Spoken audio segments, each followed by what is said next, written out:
It's Sunday, January 28th, and we're about ready to eat supper.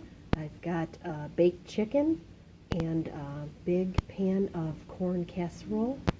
And this is one of our heritage chickens that we raised and butchered this fall. And I thought I would kick it up a little bit and throw on some, I guess I would call it kind of a spice rub that we put on pork to make smoked pork, pulled pork sandwiches. So anyway, it's equally just as delicious on baked chicken. I thought that I would switch it up a little bit and change the flavor of the chicken. So anyway, baked chicken and corn casserole for supper on Sunday night.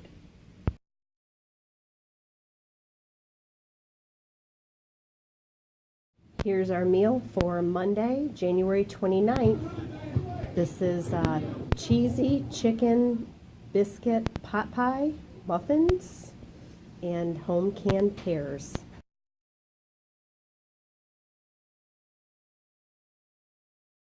Hi YouTube, it's Tuesday, January 30th, getting ready to make supper, and I've got everything out. We're just going to have a real simple supper tonight, just grilled cheese sandwiches, and then I've got this package of the Shore Lunch Creamy Wild Rice Soup that I picked up a little while ago, and it's really actually a very good soup. I don't even want to look at the ingredients to see what the how many preservatives there are. Okay, I'm going to. Yeah, that's got more ingredients than what I like to see. I don't know what's worse, something like this or something from a can, but at any rate, that's what we're having. Not crazy about something like that with all of those ingredients in there, but it was in my pantry, and I want to go ahead and get that used up. So it's so simple, just water, whisk in the soup, and that's it. You can't get any easier than that. Tonight is the night of the State of the Union. I want to make sure that we are done with supper, all the dishes are washed up, and we are ready to watch it. I don't want to miss that. So this is the state of my kitchen right now.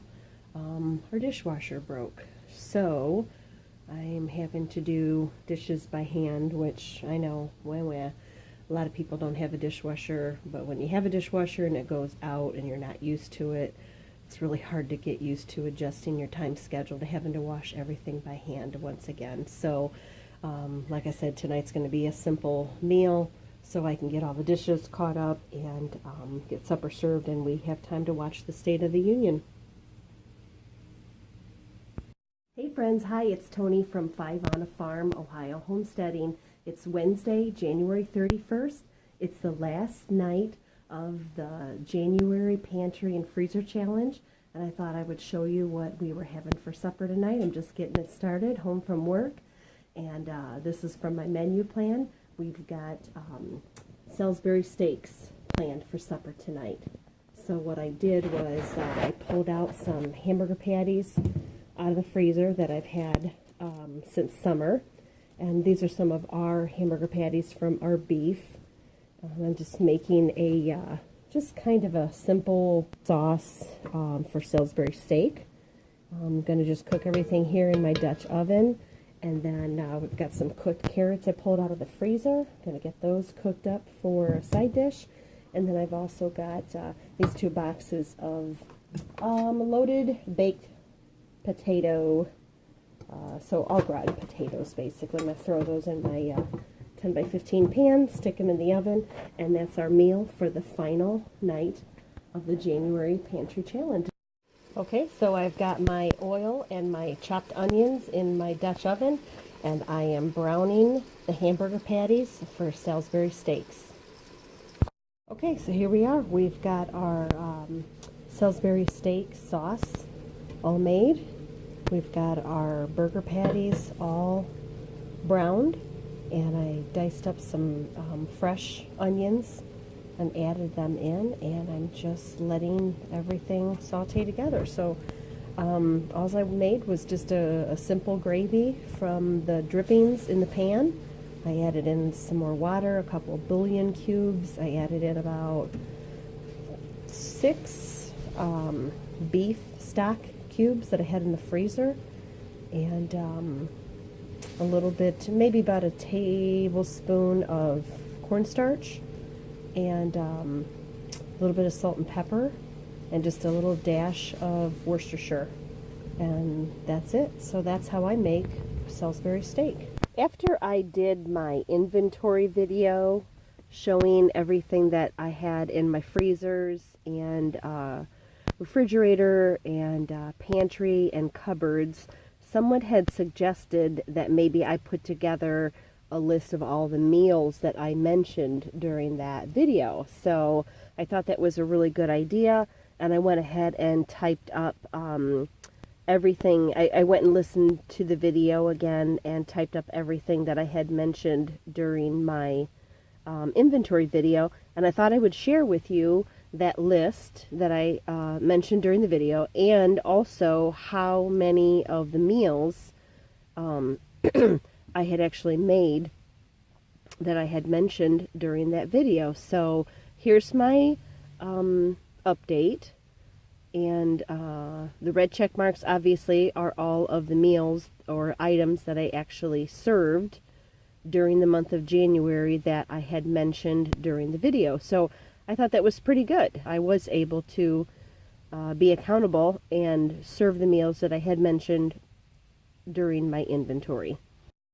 Along with the list of ideas that I mentioned during my inventory video, which is this, I wanted to also share with you something I have been working on off and on over the last couple of years.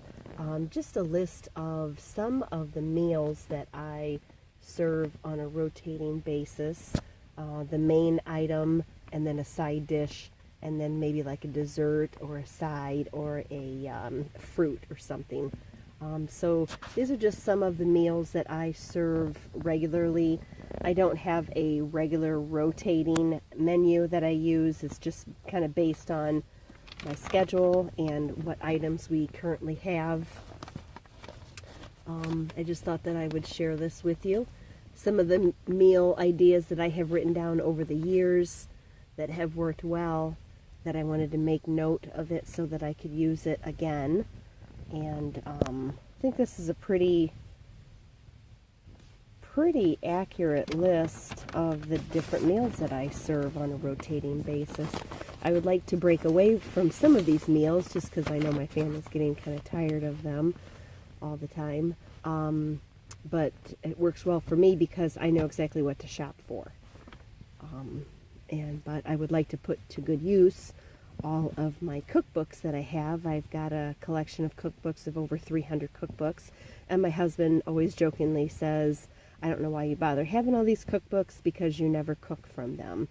Well, he's kind of right. I do just enjoy reading my cookbooks. I read them like novels. I'll sit down on sit on the couch at night, and after work, after supper, after everything's cleaned up, and I'll have a stack of cookbooks sitting on my lap that I just, kind of want to thumb through and read through. And every once in a while, I'll come across a new idea that I really want to try.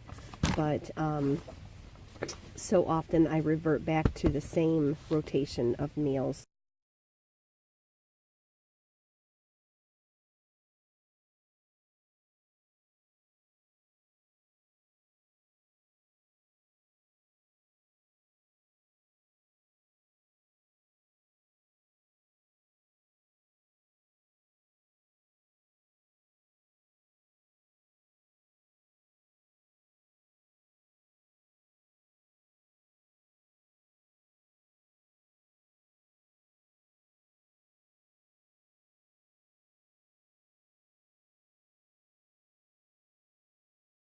Got a couple of drawers over here where I keep all of my little brochures that come with my appliances, because they have some really good recipes in them, and I just can't stand to get rid of a recipe. So even back to my old George Foreman grill, I still have the I still have the recipe book that came with it. My roaster, my bread maker. Well, I don't even have that anymore. My KitchenAid stand mixer, these all have recipes in them, so I keep those. Oh, my years on Weight Watchers, all the thousands of recipes from the Weight Watchers year. And out here, I've just got miscellaneous recipes that I clipped from newspapers, magazines. That I try to keep them organized, but who has time? Just don't have time. Try to keep these sorted out by category: desserts and appetizers and vegetables and soups and stews, pastas and rice and side dishes, chicken and turkey entrees.